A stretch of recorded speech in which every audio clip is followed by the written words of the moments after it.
박민서의 뉴스 대장. 안녕하십니까. 자, 리얼미터에 따르면 여야 차기 대선 후보 선호도의 윤석열 전 검찰총장이 급락하며 20%대로 주저앉았습니다. 국민과 썸을 언제까지 타는 건지 정말 궁금합니다. 밀당에 지친 보수층 지지자들의 반응이지 않을까 합니다. 반면에 이낙연 전 대표는 전주 대비 7%가량이나 오르며 단숨에 10%대 중반으로 기록했다고 합니다. 민주당 경선 토론 여파일까요? 자세한 브리핑은 오늘의 PD픽 일부에서 확인해 보도록 하고, 자, 오늘의 2021년 7월 15일 뉴스대장 시작하도록 하겠습니다.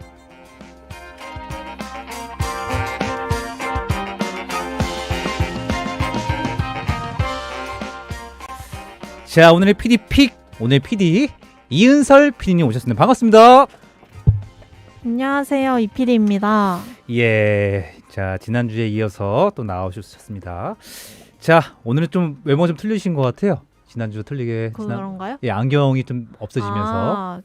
예. 저번 주 월요일 방송 때도 안경을 안 끼고 있는데. 예. 근데 오늘 좀 뭐가 색다릅니다. 예. 그래요? 뭔가 좀 예.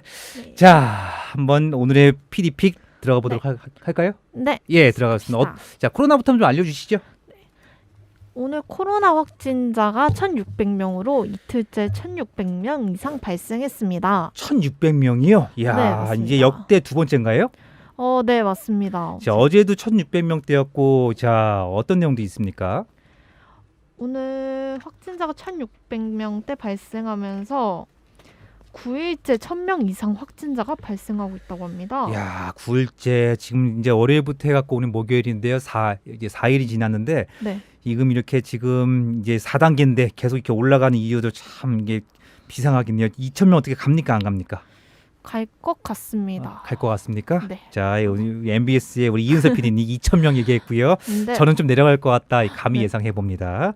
자, 내용들도 어떤 내용도 있습니까? 수도권은 이번 감염에 1,098명이었고요. 비수도권은 394명으로 비수도권이 조금 오른 경향이 보입니다. 지금 수도권이 지금 4단계잖아요. 지금 비수도권이 네, 이제 2단계도 있고 2단계로 알고 있는데 네. 지금 이제 수도권이 지금 대부분이 1,000명이 넘으면서 대부분이다라고 얘기하면서 네. 자, 관련해서 뭐 어떤 내용도 있다고요? 관련해서 청해부대에서도 코로나 확진 판정이 6명이 나왔다고 합니다. 청해 부대를 함은 소말리아 해변에 있는 그런 부대죠? 뭡니까? 예. 소말리아 부대에서 소말리아 해역에서 한국 선박을 해적으로부터 보호하기 위해 파견된 대한민국 해군 부대라고 합니다. 예, 여기 지금 300여 명 있다고요, 부대에? 네, 거기 안에 배 안에 300여 명 있는데 예. 아직 코로나 검사 중이라고 합니다. 이게 몇 명이 확진됐습니까? 지금 6명이 확진 판정을 받았고요. 지금 다른 분들은 검사 중에 있다고 이게 밝혔습니다. 더 나올 수 있다는 가능성이 있다는 거죠? 네, 예, 아무래도 더 많이 그쵸. 나올 것 같습니다. 아유, 지금 우리 얼마 전에 논산훈련소 얘기했었는데 논산훈련소도 좀 몇 명이나 있나요? 논산 후에서도 110여 명이라고 봤습니다. 얼마 전에 우리 김용리 PD가 59명 얘기했던 것 같은데 벌써 2배나 늘어났어요. 네, 맞습니다. 진짜 엄청나군요. 코로나. 계속해서 어떤 내용들이 있죠? 그래서 이 청해부대 코로나 소식에 문 대통령도 의료 인력을 빠르게 현지에 투입해라라고 지시하였습니다. 이거 빨리 해야죠. 네, 맞습니다. 우리 국가를 지키는 분들인데. 그리고 문 대통령 관련해서 청와대 행정관에서도 첫 확진자가 나왔다고 맞아요. 합니다. 저도 오늘 아침에 봤는데 네. 자, 어떤 내용들이죠? 예. 청와대 행정관에서 확진자가 나왔는데요. 문 대통령과의 접촉은 없으나 그래도 조심하는 게 좋겠다라는 의견입니다. 그렇죠. 청와대에서도 이제 확진자가 처음 나온 겁니까? 네, 이야. 첫 확진자입니다. 청와대 직원들이 500여 명 있는 걸로 알고 있는데 네. 자, 이제 직원들 조심해야겠습니다. 맞습니다. 자, 관련해서 또 어떤 내용들이 있죠? 관련해서 미얀마, 네, 다른 나라 미얀마에서도요. 예. 산소 부족 현상이 있다고 합니다. 미얀마에 왜 산소 부족이 왜 현상이 일어나고 있는 거죠? 아무래도 늘어나는 확진자로 병상이 가득 차서 집에서 치료를 해야 하는 사람들이 산소 호흡기를 끼고 있어야 되는데요. 예. 그 산소가 지금 부족해서 사람들이 새벽부터 의료용 산소통을 들고 산소 공장을 찾아가고 있다고 합니다. 결국 병상 가면 산소 호흡기를 하고 있잖아요. 네. 관련해서 오늘 또 우리 초대석의 4부에 네. 산소 관련해서 대표님 오실 맞습니다. 겁니다. 연결해서 이따 여쭤보도록 하겠습니다. 네. 예. 관련해서 또 어떤 내용들이 있죠? 몰린 사람들을 해산시키기 위해 미얀마군은 총기도 여러 발 발사했고요. 산소통 하나의 가격은 무려 200만 원이라고 합니다. 산소통 하나에서 200만 원이요? 네. 와, 지금 우리나라에도 지금 지리산 관련 지리산 뭐 산소가 있다고 하는데 그렇게 비싸지 않는 걸로 정말요? 알고 있는데 산소를 오. 먹는 거예요. 실제로 지리산 쪽에서 그쪽 지방에서 개발했다고 하는데요. 뭐 오, 아무튼 이따 산소 캡슐 관련해서 이따 맞습니다. 4부에서 여쭤보도록 할게요. 그리고 예, 또 어떤 내용들 있죠? 중국 정부에서도 예, 오는 8월 달에는 600만 회분의 백신을 미얀마 군부에 보내질 예정이라고 합니다. 중국에서 이제 산소가 뭐 개발한 게 있다고 하니까 그쪽에서 네. 이제 수출을 일단 무료로 이제 도와주신 거죠, 중국 정부에서. 네, 맞습니다. 그렇게 야, 알고 이렇게 또 있습니다. 공산당 정부에서도 이렇게 도와주는 것들 보게 되면 전 세계적으로 코로나 좀 난리긴 난린 것 같습니다. 네. 자, 관련해서 또 어떤 내용이 있습니까? 관련해서 제약 바이오의 IPO에 돈이 몰린다라는 자, 소식입니다. 이게 보게 된 다음 소식인데요. 코로나가 이렇게 유행하다 보니까 재확산되고 있다 보니까 5차 재확산이죠. 하다 보니까 네. 제약 바이오에 돈이 몰린다. 결국 주식이죠. 자, 어떤 내용들입니까? IPO 업계 관계자는 확진자 급증으로 일상화되던 코로나가 다시 시장 변수로 떠오르면서 바이오 제약 업종에 대한 관심이 높아지고 있다라고 밝혔습니다. 결국 제약주 하게 되면 우리가 많이들 알고 있는 뭐 셀트리온이나 신풍제약, 부강 뭐 약품이나 이런 것들 시젠 막 이런 것들 있죠. 네, 자, 어떤 맞습니다. 내용들이 있습니까? 15일 금융투자업계에 따르면 SD 바이오 센서는 지난 8, 9일 진행한 일반 청약에서 증거금으로 32조 원을 모았다고 합니다. 이는 역대 IPO에서 5번째로 많은 규모라고 합니다. 야, 32조 원이요. 야, 네. 32조 원 어마어마한 금액인데 지금 맞습니다. 결국 코로나 때문에 영향이 갔다는 거죠? 네, 예, 맞습니다. 계속해서요. 계속해서 이제 주식 하시는 분들이 제약 바이오에 많이 눈을 돌리시는데 예, 예. 무작정 투자하시면은 조금 안 될 것 같다라는 의견도 많습니다. 자, 무작정 투자하면 안 될 것 같은데 예시 한번 들어주시죠. 어떤 내용들입니까? 신풍제약이나 부강약품 등 몇몇 주가는 상승세를 타고 있지만요. 시젠이나 엑세스 바이오 등 관련해서 주식도 하락세도 있으니 자세히 알아보고 따져가며 투자 계획을 세워야 하는 의견입니다. 이게 신풍제약 같은 경우는 원래 코로나 전에 몇천 원 했던 거예요. 근데 이게 지금 네. 14만 원, 20만 원 넘어가는 이거까지 올라갔었고요. 맞습니다. 근데 시즌 같은 경우는 내려가고 있다고 얘기하는 거죠. 네, 맞습니다. 예, 또 어떤 내용들이 있습니까? 또 이 정도까지입니다. 네, 이 정도까지요. 네. 자, 다음 소식 한번 넘어갈까요? 다음 소식 문 대통령 한국판 뉴딜입니다. 자, 문 대통령이 한국판 뉴딜에서 얘기했다는데 어떤 내용들입니까? 문 대통령이 14일 2025년까지 한국판 뉴딜 총 투자 규모를 기존의 160조에서 220조 원으로 확대할 것이라고 밝혔습니다. 기존에 160조 원을 투자하고 있다고 하는데 이게 220조 원까지 늘린다고요. 네, 예, 맞습니다. 자, 관련해서 어떤 내용들이 있습니까? 관련해서 코로나의 위협이 여전하고 수도권 거리두기 4단계의 엄중한 상황을 맞았지만 한국판 뉴딜은 계속 전진해야 한다면서 밝혔는데요. 예. 이제 원래 있던 디지털 뉴딜과 그린 뉴딜에 더해 휴먼 뉴딜을 새로운 축으로 세우겠다고 밝혔습니다. 이게 디지털 뉴딜과 무슨 네. 뉴딜 합친다고요?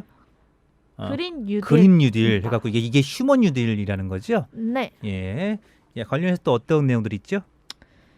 관련해서 또 휴먼 뉴딜을 통해 전국 및 고용 안정망 구축, 부양 의무자 기준 전면 폐지 등 고용 안정망과 사회 안정망을 튼튼히 할 것이라며 청년층을 적극 지원할 것이다. 라는 의견을 전했습니다. 결국 그 전국민 고용 안정망이라면 결국 일자리인 거고요. 부양 의무자 관련해서는 결국 복지네요. 복지와 일자리를 안정망 있게 확대하겠다 네트워크로 말씀하고 있는데요. 자, 네. 관련해서 또 계속 내용 말씀해 주시죠.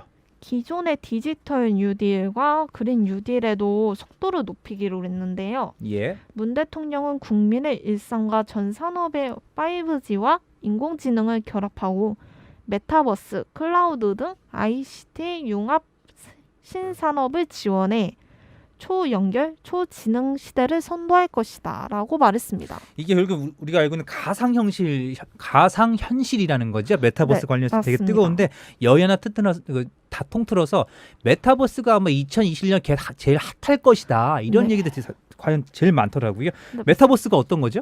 가상을 의미하는 메타와 예. 유니버스를 의미하는 우주의 합성어로 현실 사회와 같은 경제, 사회, 문화 활동이 이루어지는 3차원의 가상세계라고 합니다. 말 그대로 이게 인간 그 가상에서 이은설이라는 사람이 별도로 있는 거예요. 현실에서 맞습니다. 이은설이 있고 가상에 이은설이 들어가서 쇼핑도 하는데 그 쇼핑이 명품백을 사든 뭘 사든 그 가격이 더 비쌀 수도 있고 가격이 그쵸. 싸지가 않더라고요. 근데 그걸 맞죠. 또 다른 가상의 삶을 사는 거더라고요. 네. 지금 되게 독특했었어요. 실제로 이게 되게 선풍적으로 저기 청년들한테 인기도 많고 네. 2030들한테도 되게 실제적으로 현재 많이도 하고 있다고 얘기하더라고요. 네. 해보셨어요?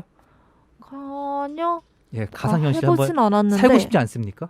한번 해보고 예, 지금 싶네요. 현실이 아니라 별도로 또 이은설로 사는 그쵸. 것도 약간 흥미롭네요. 어떤 삶을 좀 살고 싶습니까?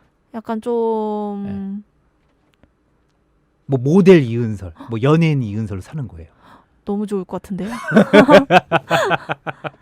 자, 이거는 뭐 이 정도로 뭐 얘기 메타버스가 이제 핫하다는 걸 말씀드리면서 네, 나중에 메타버스 맞습니다. 관련해서 전문가도 모시고 싶은데요. 한번 그런 날이 있겠죠. 맞습니다. 뭐 관련 또 소식도 있나요? 이 관련해서? 뉴딜은 여기까지입니다. 자, 넘어가서 뭐또 어떤 내용도 있습니까? 다음 소식 넘어가도록 하죠. 다음은 예. 대선 주자들의 말입니다. 야, 대선 주자들 자 어떤 내용도 있습니까? 이번에 윤희숙 의원이 예. 노무현 문재인 정부 드라마틱하게 부동산 시장 망쳤다라고 언급했습니다. 지금 윤희숙 이제 대권 이제 야당 국민의힘으로 나온다고 얘기했고 네, 맞습니다. 현재 서초갑이죠. 서초구 갑의 네. 이제 국회의원이고 이분이 되게 경제 쪽으로 많이 박사죠. 뭐 그쪽 학력 뭐 그쪽에 어떤 분이죠? 예. 이분이 KDI 국제정책대학원 교수로도 있다고 하네요. 예, 학력 한번 좀 조사한 것 좀 말씀해 주시죠. 학력은 그 정도밖에 안 나와 있어서 아, 그렇습니까? 네. 예. 학력 또 나올 더 텐데 알아보겠습니다. 제가 알고 있는 뭐 석사, 박사 다 이렇게 다 하신 걸로 알고 있고 경제 네. 쪽으로 하신 걸로 알고 있어요. 그래서 뭐 KDI가 거기도 그 업체 거기 단체도 기관도 뭐 아무나 하는 게 아니겠죠. 거기 다 이쪽 그렇죠. 전문가니까 들어갔고요. 자, 내용도 계속 말씀해 주시죠. 이제 대선 출마표를 던진 윤희숙 국민의힘 의원은 정말 드라마틱하게 부동산 시장을 망친 건 노무현 문재인 정부라면서 자신은 데이터를 토대로 한 실용적인 부동산 정책을 만들겠다고 목소리를 높였습니다. 제가 윤희숙 이 현 의원이죠. 저 국민의힘 현 의원 그 대선 출마 이거를 봤거든요. 봤는데 네. 되게 진정성 있게 감정으로 호소하더라고요. 이게 아마 검색하시면 많이 있을 겁니다. 내가 네. 왜 대선을 출마하게 되는지.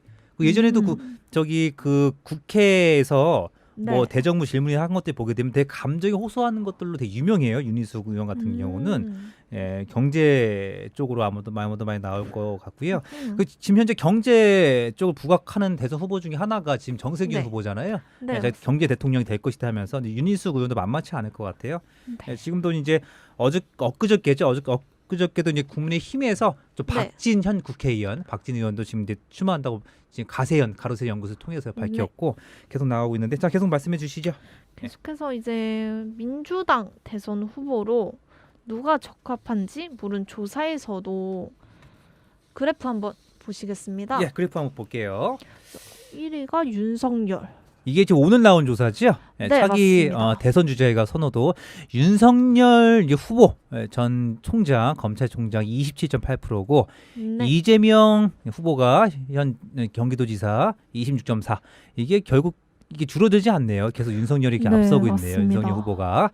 이어서 이제 이낙연 후보가 이제 선전하고 있어요. 10%대였는데 10% 중반대까지 올라갔어요. 이게 맞습니다. 아마도 이제 예비 경선을 통해서 계속 1위하고 하면서 거기 이벤트식을 했지만 이게 선전했다라고 이게 정리할 수 있겠습니다. 맞습니다. 이어서 이제 추미애 후보가 5.2%. 그다음에 이제 오늘 입당했죠. 우리 최재형 전 네, 감사원장 맞습니다. 국민의힘으로 4.2% 이게 대단한 것 같아요. 불과 7주 만에 감사원장 때려치고 접고 바로 하면서 이제 입당하면서 4.2%까지 올라갔어요. 더불어서 이제 지난번 대선 후보였었죠. 자, 네. 홍준표 지금 현 국회의원 국민의힘 3.6%, 그리고 이제 유승민 후보 2.0%, 그다음에 국민의당의 안철수 1.7%, 그 정세균 내가 이제 국민의 경제 대통령이다 1.7%, 네. 윤희숙 1.5, 원희룡 1.3, 심상정 1.1, 황교안 1.1, 하태경 1.1, 박영진 0.5, 김두관 0.4 되네요. 예, 이렇게 치열하네요. 예, 이제는 이제 여당 민주당에서도 이제 계속 하고 있지만 저는 개인적으로 국민의힘 대선 예비 후보 이게 이제 되게 치열할 것 같거든요. 재밌을 것 같아요. 맞습니다. 예, 계속 말씀해 주시죠. 그래서 더불어민주당의 대선 주자인 이낙연 후보 캠프 좌장격인 서른 더불어민주당 의원이 CBS 라디오 김현정의 뉴스쇼에 출연해 토론회를 통해서 이재명 후보는 윤석열을 못 이긴다, 이런 결과가 나왔다는 게 특징이고 지지율을 올리는 가장 큰 요인이라 본다라며 말했습니다. 뭐 저도 이 기사를 봤는데요.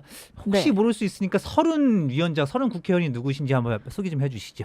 고려대 사회학과 박사를 나셨고요. 예. 여기 부천시 을 위원장을 좀 오래 하셨습니다. 예, 부천 이게 원미 갑을 병정이 있는데 을의 지역 네. 현재 위원장이자 이제 맞습니다. 거기 국회의원, 현 국회의원이라는 거 말씀드리면서 네. 예, 그리고요. 그게 단가요? 네. 예, 계속 말씀 다른 거 해주시죠. 요 관련해서. 관련해서 최재형 감사위원장도 15일 오늘 국민의힘에 입당을 했는데요. 예. 밖에서 비판적인 시각으로 바라보는 것보다 정당에 들어가서 정치를 변화시키는 주체가 되는 것이 바른 생각이라고 판단해서 들어갔다고 밝혔습니다. 어차피 뭐 들어올 사람이에요. 어차피 권영세 저기 대외 협력 국력 저기 국장을 만나갖고 얘기했었고 뭐 들어올 거 다 예감했었고 저는 궁금한 거는 언제 이제 출마 기자회견을 하는지가 이제 궁금하네요. 이제 그거 남았어요. 언제 할 것 같아요?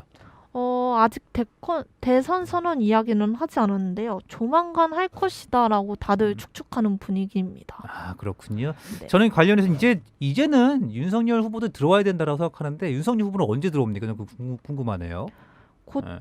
그분도 들어오시지 않을까. 그러니까 지금 이제 여러 가지 썰이 있어요. 뭐 네. 결국 국민의힘에서 저기 선출이 되면 네. 그 선출된 후보와 단일화를 한다는 썰이 있고, 아니면 저기 이거는 뭐 진중권 교수가 전 교수가 얘기했었잖아요. 진중권 네. 교수가 얘기했었고, 아니면 이제 조만간에 들어갈 것이다라고 얘기하는데 아마 지금 윤석열 후보도 늦게 들어갈수록 이건 내려갈 거예요. 지지도와 관련해서. 이거 왜냐하면 당을 무시할 수는 없거든요. 지금 맞죠. 대표님 야권에서 지금 제일 큰 게 국민의힘인데 이 당을 업고 가는 것도 이건 무시할 수 없다라고 생각이 들고요. 하여튼 관련해서 또 얘기해 주시죠. 그래서 최재형 감사위원장이 만약에 음. 대권 주자로 들어가게 된다면 예. 윤석열 전 검찰총장의 경쟁자로 부각이 되는 상황입니다. 지금 5.4%면 경쟁자가 충분히 되죠. 5.3. 그렇죠. 지금 5.4 나오는 사람 없잖아요. 지금 보게 되면 지금 국민의힘에서 지금 윤석열 후보 다음 아니에요? 맞습니다. 뭐 홍준표 전 대권 후보와 B까지 그걸 앞섰는데 뭐 그 정도면 이제 대단한 더 거죠. 오르지 않을까. 야, 저는 이게 싶습니다. 무소속 지금 이게 보게 되면 이제 이건 네. 최재형 저기 감사원장이 나오기 저기 입당하기 전 그래프잖아요. 네, 근데 맞습니다. 무소속이 이렇게 많이 나올 수가 있는 거예요. 저는 그게 참 신기하네요. 예, 윤석열 후보가 27.8%고 최재형 이제 오는 됐지만 이건 전 그래프니까 자료 조사니까 그렇죠. 대단하네요. 이걸 보게 되면 이제 그럼 최재형 후보가 더 올라가는 거 아니에요? 이렇게 되면? 더 재밌어질 거라고 예. 예상합니다. 자, 이제 다음 넘어갈까요? 어떤 내용도 있습니까? 그리고 또 윤 전 예. 총장은 떨어진 지지율 탓인가? 예. 반기문 전 유엔 사무총장을 만나 조언도 구했는데요. 근데 저 오늘 이거 기사 봤는데 네. 반기문 전 총장을 만났어요. 왜 만났습니까? 그런 기사들이 있습니까? 비공개 안에서 한 이야기는 비공개라고 했는데요. 예. 윤 전 총장이 밝힌 것으로는 국가안보와 한미동맹, 남북관계 등 외교 국방 문제를 논의했다고 밝혔습니다. 결국은 그 야권 국민의힘 보수잖아요. 보수는 제일 중요한 건 국가 안보예요. 안보가 맞습니다. 보수의 가장 큰 키워드죠. 그거 관련해서 얘기를 했겠죠. 자, 관련한 또 내용은요. 이 정도로 맞히면 좋을 것 자, 같아요. 다음 소식 넘어갈게요. 그러면요. 자, 다음 소식 어떤 소식 소식은 있습니까? 인천 자동차 판매 대리점에서 흉기 난동이 일어났다는 소식입니다. 아니, 인천에서 흉기난동 났다고요? 네, 맞습니다. 자, 어떤 내용들입니까? 인천 계양 경찰서에 따르면은 오전 8시 10분에 인천 계양구의 한 자동차 대리점 안에서 대표 A씨와 직원 B씨 등 2명이 흉기에 찔려 숨져 있는 것을 직원이 발견해 신고했다고 아니, 밝혔습니다. 대표와 직원이 흉기에 찔려 숨져 있었다. 자, 네, 어떤 맞습니다. 내용들이죠? 신고한 직원은 사무실에서 싸우는 소리가 나서 봤더니 2명이 모두 죽어 있었다고 밝혔는데요. 자세한 상황은 지금 조사 중이며 더 밝혀질 것이라고 예측하고 있습니다. 그러니까 사무실 안에서 싸웠는데 네. 결국 직원이 보니까 숨져 있었다. 그럼 결국 둘이 싸웠다는 거잖아요. 맞습니다. 자, 뭐 관련해서 이거는 뭐 내일이든 뭐 빠른 시일 내에 뭐 결과 나오겠죠. 그렇습니다. 자, 이거 관련해서 여기까지인가요? 네, 여기까지입니다. 자, 넘어가고 또 다운 소식 넘어가겠습니다. 자, 뭐 유럽 연합이 나오는데요. 어떤 내용들입니까? EU에서 휘발유, 경유 2035년부터 판매 금지입니다. 자, 결국 이게 휘발유 이게 경유차 관련해서 이게 좀 공기 오염 이런 것 때문에 관련한 맞습니다. 내용인데 자, 어떤 내용들입니까? 유럽 연합 EU가 2035년부터 휘발유와 디젤 등 내연기관 자동차의 영내 판매를 금지하는 내용을 담은 탄소 배출 감축 방안을 발표했습니다. 그러니까 이게 경유차 이런 것들이 공기에 많이 유익하지 않다 보니까 관련해서 이게 판매하지 말자 이렇게 이 유럽 연합에서 얘기한 걸로 같은데 유럽 연합 이유가 과연 어떤 건지 얘기 한번 해주시죠. 어떤 단체입니까? 유럽 연합 기구라고 하고요. 유럽의 각 국가들이 회원들로 있습니다. 원래는 28개국이었지만 영국의 탈퇴로 인한 27개국으로 이루어져 있습니다. 27개국에 있는 유럽에 있는 연합들이 아니 유럽에 있는 나라들이 만든 게 유럽 연합이라는 거군요. 혹시 맞습니다. 어떤 나라들이 있는지 알 수 있을까요? 프랑스나 뭐 오스트리아 정도 네, 프랑스하고 오스트리아 등등 뭐 이게 유럽 등등. 뭐 유명한 나라들이 뭐 있겠죠. 예, 그렇게 맞습니다. 27개국이 있다라는 게 EU 유럽 연합이라고 말씀할 수 있겠습니까? 네, 맞습니다. 예, 좋습니다. 자, 관련해서 또 어떤 내용도 있습니까? 관련해서 예, 경유차와 하여튼 판매를 금지한다는 게 이거 확정된 거니까 뭐 이게 맞습니다. 결국에는 유럽 연합에서 확정됐으면 아시아에 네. 넘어오고 미국 다 넘어갈 거예요. 우리나라도 올 것이며 이런 것도 준비할 정책들이 만들어지겠죠. 맞습니다. 자, 여기까지입니까? 네, 여기까지. 자, 넘어가서 이제 코로나 관련해서 무슨 뭐 핸드폰 얘기가 있는데 어떤 내용들입니까? 코로나에 리퍼폰 시장 커졌다입니다. 예, 리퍼시폰 자, 어떤 건지 한번 말씀해 주시죠. 이게 리퍼 비시폰이랑 리퍼폰이랑 똑같은 말인데요. 예. 영어로 하면은 리퍼 비시폰인데 우리나라에 들어오면서 사람들이 리퍼폰이라 부르기 시작해서 그렇게 유래된 걸로 알고 있습니다. 원래는 리퍼 비시폰인데 영어로 하게 되면 네, 우리나라 맞습니다. 또 이게 사람들이 짧게 부르는 걸 좋아하잖아요. 그래서 리퍼폰이라고 네, 하죠. 맞습니다. 우리 은서 PD님도 짧게 부르시던데 뭐 퍼센트 얘기하는 퍼. 100%. 아, 그런 것도 포함되는 건가요? 예, 일단은 자, 이제 우리 뉴스니까 딱 정확하게 얘기할 수 있게끔 하고요. 네. 자, 어떤 내용인지 말씀해 주시죠. 이번에 코로나19 여파로 프리미엄 브랜드의 플래그십 제품을 낮은 가격으로 사고자 하는 수요가 늘어난 덕분에 이 리퍼폰이 수요가 늘게 되었습니다. 예, 리퍼폰이 수요가 늘었다고요. 이게 네. 결국 좋은 거잖아요. 소비자 입장에서는. 그렇죠. 이게 기업 입장에서는 어떨지 모르겠지만 뭐 저기 일단은 뭐 보통 요즘에 핸드폰 뭐 갤럭시나 아니면 저기 아이폰 나오는 게 처음 나온 시가가 아마 150만 원, 200 정도 하잖아요. 네. 근데 이게 리퍼폰으로 나오게 되면 80만 원, 90만 원 나오게 된다면 네. 저 같아도 살 것 같아요. 맞습니다. 운서 PD는 어떠세요? 무조건 사죠. 그래서 이게 수요가 많아진다는 거잖아요. 이거 맞습니다. 예, 이거는 뭐 누가 봐도 소비자 입장에서는 훨씬 좋은 것 같아요. 맞습니다. 앞으로 지금 이게 압도적으로 이제 애플폰이 1위 한다는 거잖아요. 네. 이게 사과폰이 제가 보기에도 뭐 사과폰이 누구나 갖고 싶어하는 그런 거기 때문에 근데 사과폰이 이렇게 왜 1위 하는 거예요? 그게 궁금하네요. 여기 애플이 예, 예. AS가 되는데요. 아, 그렇죠. 근데 애플이 AS가 대부분 그냥 바꿔주잖아요, 리퍼로 그렇죠. 그렇죠. 그래서 새거 누가 봐도 바꿔준다면 그렇죠. 받고 싶죠. 제 입장에서도 그럴 것 같아요. 새 걸로 AS 하는 것보다 해주면- 새 거 준다고 하면 당연히 그러겠죠. 그렇죠. 예, 그래서 이게 1위 한다는 거군요. 네. 그래서 예, 내용 어떤 들이 있습니까? 그래서 그래프도 한번 준비해 봤는데요. 아, 그래프 한번 보시죠. 예, 예. 각 나라의 이 리퍼폰 수요 조사를 한 기록입니다. 이게 지금 차이나가 어마어마하네요. 네, 맞습니다. 그래프가 두 개가 있는데 첫 번째 검은색은 어떤 그래프고 빨간색은 어떤 그래프인지 혹시 알 수 있을까요? 검은색은 2019년 코로나 사태 이전의 그래프고요. 예. 빨간색은 2020년 코로나 아. 사태 이후 그래프. 근데 코로나 사태 전도 인기가 많긴 많았네요. 네, 맞습니다. 그렇죠? 근데 코로나 사태 후가 더 이게 늘긴 늘었다라고 얘기할 수가 있겠군요. 맞습니다. 야, 리퍼폰 새 걸로 바꿔주는 것은 새 걸로 다름없는데 저도 그렇게 하고 싶군요. 근데 왜 이게 아이폰만 그렇게 돼요? 뭐 이거 뭐 갤럭시나 우리나라 기업들은 어떻게 안 되는 겁니까? 아이폰이 듣기로는 예. 6개월 미만으로 썼으면은 예. 고장이나 흠이 있으면은 바꿔준다고 합니다. 아, 새 그렇습니까? 폰으로. 저기 은솔 PD님 핸드폰 어떤 거 쓰십니까? 저도 애플. 애플이 좋아요? 어때요? 저는 아이폰 안 쓰는데. 근데 저는 다음엔 삼성으로 바꾸고 있어요. 왜 이유가 뭐예요? 삼성페이가 네. 너무 삼성페이가 네. 많이 쓰나요? 삼성페이? 삼성페이가 교통카드도 돼요. 교통카드 된다고요? 네네. 그래서 아무래도 버스나 지하철을 이용할 때 더욱 편안한 그게 됩니다. 아, 교통카드. 이게 삼성페이가 교통카드 되기 때문에 대중교통을 사용하는 사람으로서 그것도 편리할 수 있다. 네. 또 다른 것도 어떤 거 있습니까?